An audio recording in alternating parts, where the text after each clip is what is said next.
Hey everybody! So today I am going to be walking you guys through our last major writing assignment of the semester, which is the position paper. So now that we are into sequence 3, which is the proposal, we're going to take all the skills you guys have been learning throughout the semester, such as, works cited page, research, argument, and combining all of that together into this project. So for this project, you have the option to pick your discourse community, or that is a community that you belong to with certain people. It can be the same one you used in English 110. It could be a new discourse community.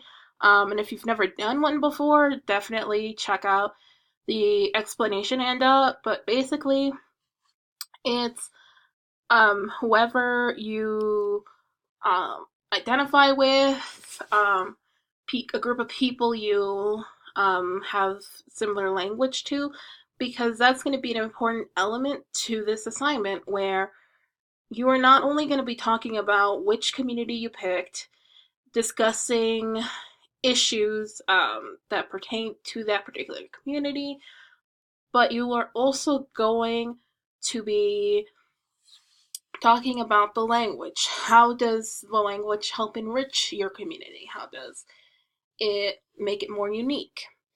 So that's going to be your assignment. Now, for this one, I am going to say this right now that I do not want you guys to pick a place. So, for example, you can't say, well, my discourse community is going to be like Chicago, the city of Chicago, because that's just too big. Rather, I want you to pick something small, an intimate group. If you're a theater major, for example, and you belong to a theater group, you can pick that. If you're, a business major and you've been a part of some sort of business group, things that are smaller and that you've actually participated in that discussion. I don't want big cities, I don't want states, nothing like that. That's way too big for that. So, in this, like I said, you're going to pick an issue that pertains to this community, and you're going to take a position on how to fix whatever issue this may be. So, for example, let's say that your discourse community is, the nursing students of UNM, and one of the issues is that there's a lack of communication, that you guys aren't doing as much as you should, that you're not recruiting enough members, things like that. And then you talk about what could be the solutions for that. So your assignment is to pick an issue, discuss what that issue is, why you see that as a problem, and finally, what is the solution to it, and as well as letting us know the type of interactions you guys have, the type of language. And additionally, if you want to, use outside sources, but you don't necessarily have to. So if you want to talk about like how to fix the nursing, students of UNM, which is, by the way, probably like a completely made up group, and then you want to look at outside sources about how other nursing students at other universities handle situations, you can do that as well. So this assignment is not going to be like the research paper, which was not as multimodal if you didn't want it to be. This one is most definitely multimodal. You can pick a video, record a video, do an audio file, do a PowerPoint presentation. The only thing that you cannot do is you cannot do the same type of multimodality that you did in MWA 1 or even MWA 2 if you did do a multimodal aspect. This should be something new, something different. If you're unsure if what you're doing is new or different, you can definitely email me at, letting me know what's going on. But I urge you to pick something that you haven't done yet.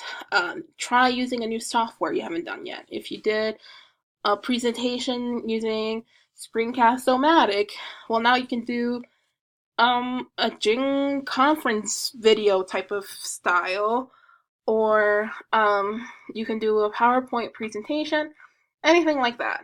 So something different. So as far as the rhetorical situation is concerned, the audience is people who are not familiar with your discourse community or your chosen group. Um, Take this as an opportunity to not just tell us about the problems, but also educate us. So your introductory paragraph, or at least somewhere along the essay, you should talk about why exactly are some of these terminologies important, why do they matter, things like that.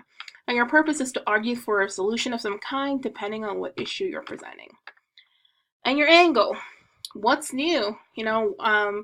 I'm sure if you're raising this issue, uh, someone might have raised an issue before about it or a solution. So how are you doing it differently? You don't have to come up with a whole new type of concept that's just kind of like something original, but it does have to be something new, something that you're like, okay, so this is some solutions that people have tried to contribute in the past. I think we should also do this, or I think instead of doing that, we should do this. Something like that. And once again, all of this is pretty familiar. Here's the rubric. It's pretty much the same thing that you've seen in the other two assignments. You can do PowerPoints, you can do a Prezi presentation. If you have some sort of other type of presentation style, websites, and multimodality that you want to go through, email me, hit me up, let me know what it is. But just make sure that you have a specific thesis. That's really important, as well as an introduction that explains what this whole paper is about. So, if you have any questions, let me know. Other than that, good luck, and we're almost there, everybody. Just hang on tight. All right, bye.